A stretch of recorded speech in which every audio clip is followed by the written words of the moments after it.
Hi, everyone. Whoa, this is Mothers of Multifamily, Mom. And this is our first show. The other one didn't count, the introduction, that didn't count. This is our first show. This is the first time I have a guest on, and we've spoken to her before. I have rock star entrepreneur, invest her goddess. Oh gosh, Liz wow. Faircloth. Welcome, Liz. Oh, yay. So good to be here, Pili. I'm excited to be your first guest. And, you know, I'm a Yes. big fan of you and what you and your husband are up to. So yeah, I'm Thank you so excited much. to be here. So grateful. So Liz Faircloth is an avid runner who has completed multiple tries and marathons, has 2 kiddos, and is the co-founder and creator of the Real Estate Invest Her Nation. And I'm calling it Nation because it was a show, it was a podcast. Now it's a nation. It is a nation of women getting together and rocking it. She is also the co-founder with her husband of the DeRosa group, and has a wealth of experience in all areas of real estate with a huge focus on large multifamily. Welcome, Liz. Thank you so much. Absolutely. Yeah. I'm so glad to be here. So Liz, my one and only question, how do you do it? How do you rock out being a kick butt entrepreneur, a kick butt real estate just goddess in large multifamily, in everything that you've done, and you're rocking it in your family as a mother, as a provider? How do you do it all? Oh, that's a big question. I think I've made that my goal to answer as well. It's like, how do they do it? You know, so I'm right there with you. Just asking that question is so important because it, you know, I think I'll start here. I think I'll start with priorities. And it does come back to, like, I think money's unlimited. I do think that. I mean, sometimes it may not feel that way because if you're trying to get a deal done or something, you may feel like it's finite, but actually money's unlimited. Everything really in life is unlimited. Time is the one thing that's not. It's finite. It's not unlimited. You literally have 24 hours, same 24 hours everyone else does. So I always think of things in priorities, of what are my priorities, right? And there's a lot of things, but I do. So let's take it from the family perspective. My husband and I talk a lot about who's taking the lead in the business and who's taking the lead in the home. Because I do believe that I had a very busy career before I joined my husband in working in our own business, and before creating the Real Estate Investor work with Andressa, who's my other partner. I had a career, I had a life, you know, in corporate, and I was traveling, and it was my baby. It was what I was doing full time. And my husband, on the other hand, was really running our business, you know, and I was kind of involved, but, you know, kind of the one, you know, making the money and paying our mortgage as we got things going, you know, the crazy things in life, Yes. right? Paying bills, you know. And, you know, for many years, I just was like, work was top priority. My relationship was second, and then everything else was third. And, you know, beyond just meditation and prayer and, you know, making that a priority, which is huge, and my exercise, but beyond that. So when I decided to leave that in 2013, all my priorities shifted, because I left that work, kind of just said, okay, this is enough of the traveling and putting my energy into someone else's business. And I really wanted to be home. I waited a long time to have kids. Me and my husband did. We were married for 8 years before we had our first. I didn't think I wanted kids for many years. Whole other topic for another day. But something shifted, and I'm like, I want to be a mom. And I knew that was going to become my priority as a mom, you know, and I'm very ambitious. I have big goals. So it wasn't like someone who never had those things, but I needed to put that as a priority. And obviously my relationship with my husband, and then, you know, the home and just taking care of the dynamics of having kids is a role. It's a priority, right? And then there was this thing in you as women that you're like, okay, I don't want to just stay home and I say just, like, it's not even just, right? I don't even mean to say just, because if you are a stay-at-home mom, you're a rock star in and of itself, because there is so much in that, right? So I don't mean to say just. But for me, I knew another priority was being active in our business and being active in doing something that was just mine, that my husband was not involved in. So I just needed to have an identity beyond mom, beyond, oh, you work with your husband. And my husband takes a little more of a lead and I know a bit about, obviously, real estate investing. I've been in our business a long time, but he's always been the front guy. And that's okay. But I needed something that was just mine, that my husband was not involved in. And I wasn't just my husband's wife, or just my son's mom. So that's what really born this whole movement of creating a community to support women in the business. So I get back to priorities because I'm always thinking, okay, what comes first? And for me, my spirituality and my exercise are top priorities, right? Beyond that, it's myself. And I don't always put myself third, but that is in my head, it's the right order. Then relationship, then my husband's relationship our relationship. Obviously / my kids, right? But you got to really put your relationship as a priority just as much as your kids. So my kids are everything, but if you put them above everything else, you become not a happy mom, not happy in your life, Pili, Yes. and then beyond that, our business and the real estate investor community. In our business, I have a role in our business. I don't do everything. I'm not like sourcing deals. Like I couldn't do everything. Wait, but you don't do everything? I know, right? What? Isn't that crazy?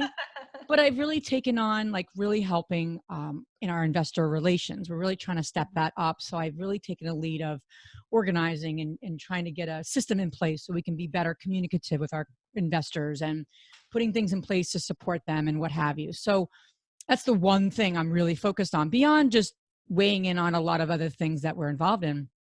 That's one thing I'm owning, or so to speak. I can't take on like 8 things, but that's the one thing. And then the real estate investor work, I have a podcast and a community, and we're growing. We have 18 meetups around the country, which is awesome. Oh. And we're building towards creating a membership. So that's going to be something we're going to offer to women in the new year. And those are my priorities. But, some days it feels really good. I have it all kind of set up and it's good. It's running. I got it all figured out. And other days I'm just a hot mess, that does happen. And I think it's when my priorities are out of check. I also don't give myself enough grace. I kind of always want to be further along sometimes than I am, especially with the business life. And I measure a lot ahead, like where I should be, whatever should is. But when I appreciate where I am, I feel a lot more grace and a lot more joy. I can't say I feel that way every day, but I do feel that way a lot of the times. I am pretty happy as a person, but there are those days that you're like, what the hell am I doing? I mean, I should just focus on my kids and all this other stuff but I'm like, I love all this other stuff, right? So I have no idea if I answered your question. Yes. That was a bit of a ramble, but that's what I have. Thoughts. Okay, so on mom, I want moms who ramble. I want moms who give us everything that's just happening in your head right now, this minute. Well, then I'm in the right place. I do want to know something though, because we've all gone through it. That case of overwhelm, that case of, wow, I am a hot mess today. How do you deal with it? How do you remember to give yourself grace? That's a great question. I think in a lot of ways, my brother-in-law used to, or he still does, he teaches workshops to college students, and he did a lot of exercises with them. And it's called the gap. And it's like when you are somewhere and you always think of like your future self and your past self, and you're right here. So it's your present self, future self, past self. And he said, it's when you measure yourself against your future self is when you don't feel happy or you don't feel satisfied, because you're measuring yourself against an image that you haven't achieved yet. And it's supposed to get you there and inspire you. And it's great to have goals. But when you're constantly comparing yourself, right, where you think you should be, grace is not in the conversation. I feel like, wow, those people are achieving, they have XYZ properties and they're further along. And, it's all the Joneses crap that doesn't help any of us, right? When I stop myself in those moments and I measure myself where I've been and I focus on what I have done, who I am, what I'm teaching my kids, the fact I could get my son off the bus, that's important to me, and the fact that I'm home with my daughter part-time, even though, I have a list of like 95 things that need to happen. I'm working on, okay, that's not my work day. Tomorrow's my work day. It's okay. It's all going to get done. Just talking myself off a ledge, I think, and taking really a lot of deep breaths.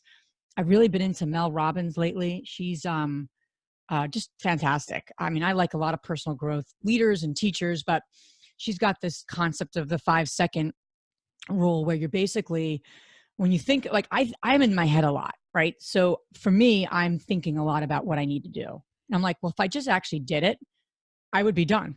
Like I think more about things than sometimes I'm doing them, if that makes any Thank sense. you. So and I think the way to combat that is be where you are, right? So if you're with your kids, be present to your kids. It's so tough with technology, right? You're checking your phone. I see an email come through and you're like, but then like, so for me, I think being present, giving myself grace by looking at where I've come and what I have done makes me feel good. And I think it's all about how you feel. You know, there's that whole idea of like an emotional guidance system. What's her name? Esther Hicks talks about. And I'm like, okay, where am I feeling? Overwhelm is not on the positive. It's not fear. Like I don't really live my life in fear. I don't live my life in hatred, right? Those are intense. Like I'm not there. No. But overwhelm, worry, those are two feelings that are not serving me that I do live in sometimes, that I'm really trying to have some breakthroughs around, where I'm less there and more in the abundance. And I am there, but it's, you know, you're on a continuum. I mean, I think that's just life. And I think people who are more masters of their life just spend less time there. So that's what I'm trying to get to. But, you know, it's an evolution. It's a work in progress. Yes, it's an evolution. You know? Okay, one last question. Okay. Oh, and I know I said I was only going to ask one, but I have you here and you're amazing. One last question for those mothers who are dealing, and I know you just gave us a wealth of information, but if you could give them one thing, one actionable step to take their lives in the more positive direction, to take them out of the overwhelm. Because you know, when we first had our babies and every day is a different day, you never know what's going to happen. What is the one step that you can give to mothers out there to get them back to where they should be? Okay. So I think it starts with having a vision and having some like really inspiring vision that's going to propel you and it inspires you. I always like to say, like, where do you want to be in 5 years? And it is inspiring to think of that, writing it out. You know, what are you wearing? All your senses, right? What do you see? Who are you with? What are you wearing? You know, I want to do a TED talk. I see myself like on the stage doing a TED talk. Like, has it happened? No. Will it happen? Yeah. I want to make it happen at some point in my lifetime. I'd love to do a TED talk. It's really important to me. That's a goal I have. So the vision of where you want to be personally, professionally, spiritually, holistically is critical, right? So you need to have that. And then by having that vision, right? That clear vision, like clear, where do I want to be? Then you start to say, okay, what can I do today? What's a small thing I could do today to move me towards that goal? And feel really good about that one thing that you do today. I mean, even if it's literally, you know, you want to buy that property, you want to create more financial independence in your life. You sit up in a meeting with your accountant. That's step. And I think we put things really big in our heads, right? It has to all happen today, right now. But it's really step by step. You know, it's little bricks. It's little bricks, one by one by one. So for me, that helps because I'm like, I want to be there.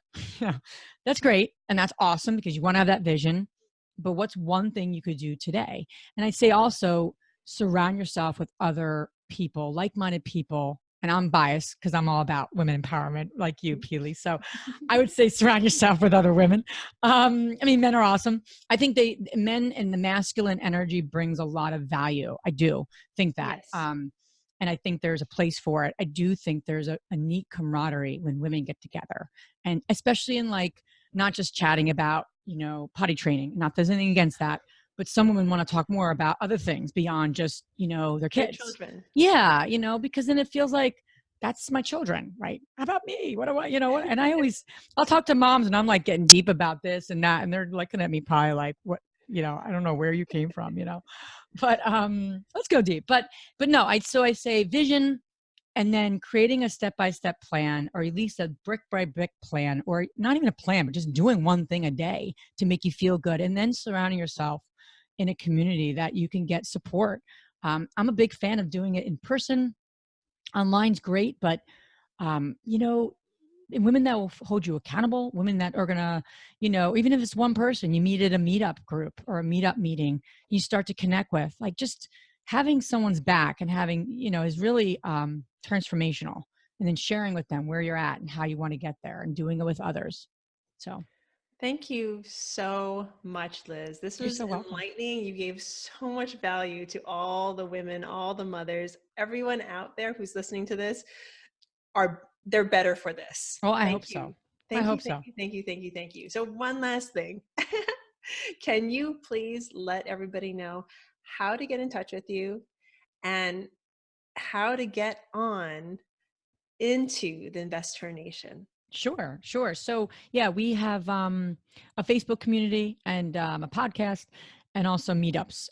You know, around the world, around not around the world yet, but we have Not yet. maybe one in Canada, another one maybe happening there, but not yet.